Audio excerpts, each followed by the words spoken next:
안녕하세요, 여러분. 오늘은 나르시시스트와의 이별에 관한 이야기를 나눠볼까 합니다. 여러분 중에는 나르시시스트와의 관계에서 많은 고통과 어려움을 겪으신 분들이 있을 거예요. 오늘 이 시간은 그런 분들을 위해 준비했습니다. 여러분이 이 힘든 과정을 지나오며 겪으셨을 고통과 혼란을 이해하고 앞으로 나아갈 힘을 얻으실 수 있도록 돕고자 합니다. 먼저 나르시시스트란 무엇인지부터 짚고 넘어가 볼게요. 나르시시스트는 자기애성 성격장애 나시시스틱 퍼서널리티 디소더 (NPD를) 가진 사람들을 말합니다. 이들은 과도한 자기중심적 사고와 행동, 공감 능력 부족, 타인을 이용하려는 경향이 있습니다. 나르시시스트와의 관계는 처음에는 매력적으로 보일 수 있지만 시간이 지나면 그들의 진정한 모습을 알게 되어 상처받기 쉽습니다. 나르시시스트는 초기에는 굉장히 매력적이고 자신감 넘치는 모습으로 다가옵니다. 이런 모습에 많은 사람들이 매료되기 쉽죠. 하지만 시간이 지나면서 그들의 진정한 모습이 드러납니다. 나르시시스트는 상대방을 조종하고 감정적으로 학대하며 자신만을 중심으로 생각하는 경향이 강합니다. 이는 결국 상대방에게 큰 상처를 주고 관계를 파괴하게 됩니다. 이제 나르시시스트와의 이별 과정에서 겪을 수 있는 여러 어려움과 그에 대한 대처 방법을 구체적인 예시와 함께 이야기해 볼게요. 먼저 나르시시스트와의 관계에서 벗어나는 것이 얼마나 어려운지에 대해 이야기해보죠.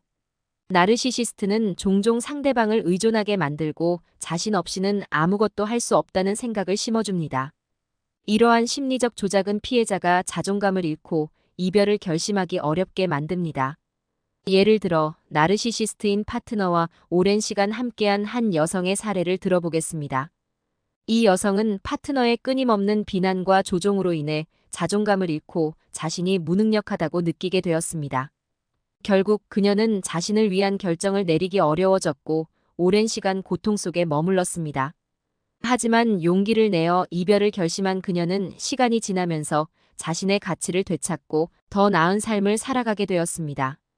이 과정에서 그녀가 도움을 받은 것은 전문 상담과 주변 사람들의 지지였습니다.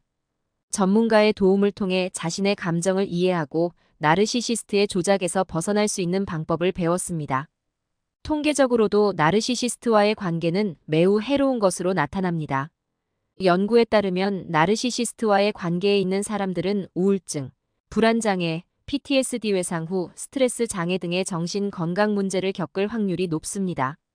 이러한 문제는 나르시시스트와의 관계가 얼마나 해로울 수 있는지를 잘 보여줍니다. 또한 나르시시스트와의 이별 후에도 많은 사람들이 어려움을 겪습니다. 나르시시스트는 종종 이별 후에도 피해자를 괴롭히거나 다시 관계를 맺으려 시도합니다. 이러한 상황에서 중요한 것은 단호하게 거절하고 필요한 경우 법적인 도움을 받는 것입니다. 예를 들어 한 남성의 사례를 보겠습니다.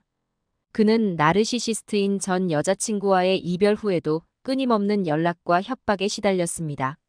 처음에는 그녀의 요청에 응하며 문제를 해결하려 했지만 상황은 점점 악화되었습니다. 결국 그는 법적인 조치를 취하게 되었고 접근 금지 명령을 받아 그녀로부터 벗어날 수 있었습니다. 이와 같은 사례는 나르시시스트와의 이별이 얼마나 어려울 수 있는지를 잘 보여줍니다. 하지만 중요한 것은 이러한 상황에서도 자신을 지키고 단호하게 대처하는 것입니다. 이제 나르시시스트와의 이별 후 자신을 치유하는 방법에 대해 이야기해 볼게요. 나르시시스트와의 관계에서 벗어난 후에도 많은 사람들이 상처와 트라우마를 겪습니다. 이를 극복하기 위해서는 먼저 자신을 돌보고 치유하는 과정이 필요합니다. 첫째, 전문가의 도움을 받는 것이 중요합니다. 상담이나 치료를 통해 자신의 감정을 이해하고 건강하게 극복할 수 있는 방법을 배울 수 있습니다. 전문가는 나르시시스트와의 관계에서 겪은 경험을 이해하고 치유 과정을 돕는 데 큰 도움을 줄 수 있습니다. 둘째, 자신을 위한 시간을 가지는 것이 필요합니다. 나르시시스트와의 관계에서 벗어난 후에는 자신을 돌보고 자신의 감정을 존중하는 것이 중요합니다. 이는 자신을 다시 찾고 자존감을 회복하는 데 큰 도움이 됩니다. 셋째, 주변 사람들의 지지를 받는 것이 중요합니다. 가족이나 친구들의 지지는 어려운 시기에 큰 힘이 될 수 있습니다. 그들과의 대화를 통해 자신의 감정을 나누고 위로를 받을 수 있습니다.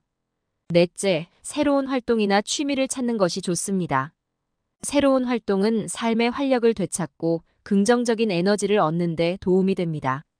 예를 들어 운동이나 예술 활동, 여행 등을 통해 자신을 새롭게 발견할 수 있습니다. 마지막으로 자신을 용서하는 것이 중요합니다. 나르시시스트와의 관계에서 벗어난 후에도 자신을 비난하거나 과거의 선택을 후회하는 경우가 많습니다. 하지만 이는 치유 과정에 도움이 되지 않습니다. 자신을 용서하고 앞으로 나아가는 것이 중요합니다. 오늘 이야기한 내용들은 나르시시스트와의 이별 과정에서 겪을 수 있는 어려움과 그에 대한 대처 방법에 대해 다루었습니다. 여러분 중 많은 분들이 이와 같은 경험을 하셨을 것이고 지금도 힘든 시간을 보내고 계실지도 모릅니다. 하지만 중요한 것은 여러분이 이겨낼 수 있는 힘을 가지고 있다는 것입니다. 나르시시스트와의 이별은 결코 쉬운 일이 아닙니다. 하지만 여러분은 이 과정을 통해 더 강해지고 더 나은 삶을 살아갈 수 있습니다. 여러분의 용기와 결단을 응원합니다. 여러분은 혼자가 아니며 많은 사람들이 여러분의 곁에 있습니다. 항상 여러분 자신을 믿고 앞으로 나아가길 바랍니다. 감사합니다.